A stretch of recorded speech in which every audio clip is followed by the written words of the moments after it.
Hi, Eilidh Smith at Morton of Pitmilly, countryside resort, which is just outside Kingsbarns near St Andrews in Fife.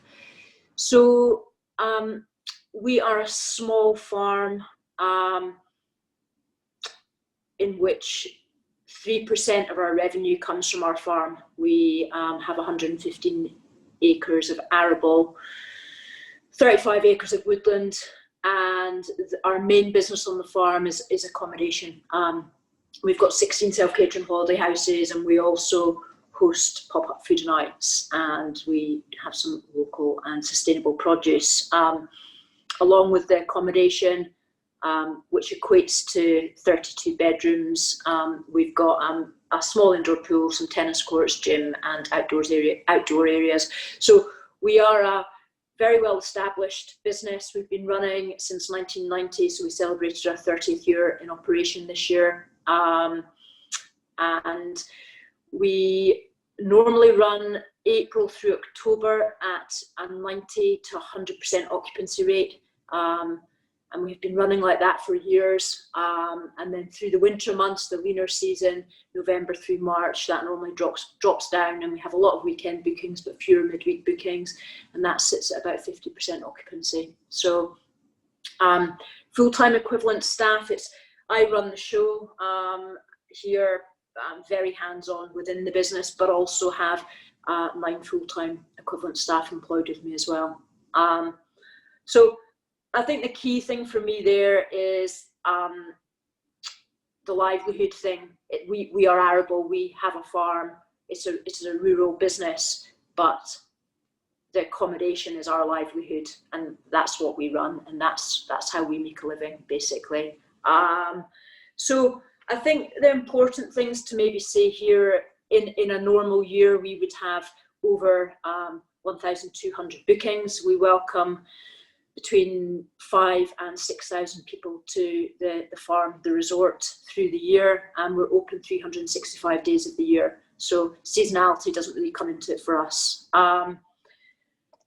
Caroline, if you take it on to the next slide, that would be absolutely brilliant. Thank you very much. So really just a synopsis of what has happened in 2020. Obviously, like everybody, we were closed down during the main initial lockdown for 14 weeks from March through until the beginning of July. We operated July, August, September, October, pretty much at 100% occupancy. As expected, that's nothing new. That would happen every year with us. Then we've hit into the tiered restrictions through November, and obviously hitting into December as well. So initially, we had the 1 household rule. Now 7 of our 16 houses are 3 and 4 bedroom, so straight away we were losing income on that. We decided just to sell them off at 1 or 2 bedroom property prices. So again, just taking a hit on that. And since we've gone from tier 2 and 5 to tier 3, we have seen a reduction of bookings by 80%. And then as a knock on from that, obviously our cash flow has dropped by 90% as well. So what I wanted to do initially was talk about overall loss of revenue through the whole pandemic for us. Our normal turnover through 1 year on accommodation would be approximately £700,000. We have lost £326,000 worth of revenue. That will increase further. If I look at November just now, last November and every November we normally take around £44,000. This November we've taken £10,000, so we're already out £34,000 in November. And we run our business through the winter at a deficit in normal times. So it's pretty ugly, to be honest with you. December, we normally run at £55,000 worth of revenue for accommodation. We're currently £30,000 down on that. £24,000 worth of bookings still in for Christmas and New Year. My understanding is, although we are arguably a safer residence than a private dwelling with 8 people shoehorned into it, we're also going to lose that money as well.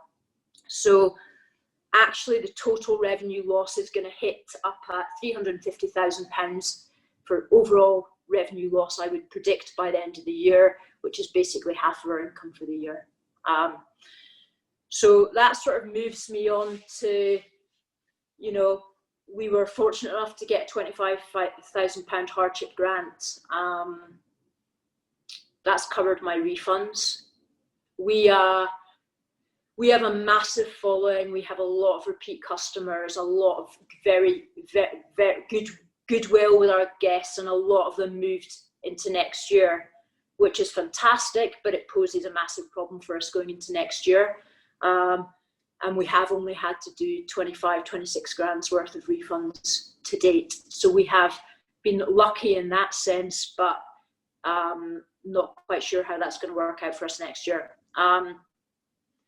We had all our staff on furlough in the initial lockdown, bar a couple. I didn't have my maintenance guy or gardener on furlough, and just now I have all my cleaning staff on furlough, and I am keeping, for my own mental health, the majority of my core staff on. I've got a full-time office person that's dealing with all the time-heavy administration just now. Refunds, moving of bookings, panicked guests, angry guests, stressed guests, you name it, like we're all receiving.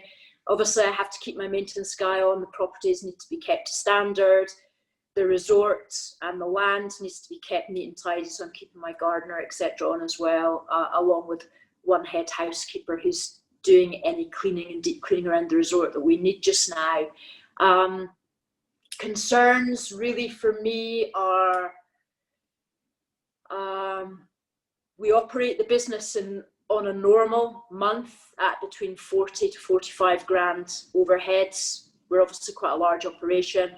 Give you a few of my key monies from there: 12 grand a month to wages, 12.5 grand a month to debt, 5 to 6 grand a month electric. We run a swimming pool, plus all the other fixed overheads that we have in running a laundry, lease agreements, etc. So it's pretty tricky. I don't really know what else to say. I mean, 90% of our guests come from Scotland.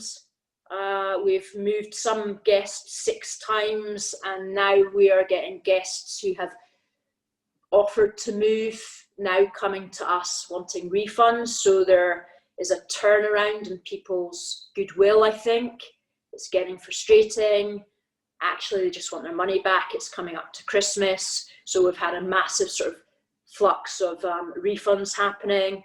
My projection for next year, my first quarter of next year, we normally take £100,000 worth of bookings, January, February, March. I make the assumption that I will get very few of those. I can welcome people from Fife just now. We're doing that at a heavily discounted rate. Do I want to close the business? It's pretty hard to close a business when there's no notice on restrictions and you could be opened up within 3 days. You know, we're not of a size that we can just turn it on and turn it off, turn it on and turn it off. So right now, I'd say the business is losing just on overheads 30 grand a month with very little cash flow coming in. So uncertainty and the no notice on restrictions is a real bugbear and a real frustration for me. And yeah, being the person that's steering the ship, all fine and well. I've got pretty broad shoulders, but you know, putting the face on for everybody every day and making sure that your staff are good and your staff well-being is good and their mental health is good. You know, there's a lot of management around that for me just now, you know. So overall, I would just say, you know, listen, I can apply for £2,100 worth of assistance whilst I'm in tier 3, but it's in the nicest possible way. It's not going too far. So yeah, I'm you know, I'm doing all I can to keep the business running, to keep it open. I sort of want to go to tier 4, then we can just shut down, and then I can just, I can't even really put all my staff on furlough because of the size of operation we are. The resort just can't sit empty on a security level as well, so not too sure what next year will hold with £200,000 to £300,000 of cash that's gone into next year from this year not coming in on the cash flow. I either need to be exceptionally entrepreneurial or tighten the belt and just hope for the best. So that's me, Caroline. Oh, thanks, Eilidh. Yeah, like all of us, severely impacted by this, and I think that point of kind of being like the face of the person that's got to be cheery and keep everybody else going is really important, and sometimes you just don't feel like that at all, but you do have to try, because your staff are worried about their jobs and the future and paying bills, and how long's this, and they can see the impact on the business. But I definitely think having someone in the office instead of on furlough to just sit there and deal with all this admin and people moving and people screaming at you down the phone and things. I too have that, and it does make a huge difference to me, because when I was doing that myself in the first lockdown, I was in a complete mess. I wasn't in a good place. So I think that's the mental health element of it is real, and it's very important. And yeah, I also get a lot of support from all of you and everybody that's involved with us, our groups,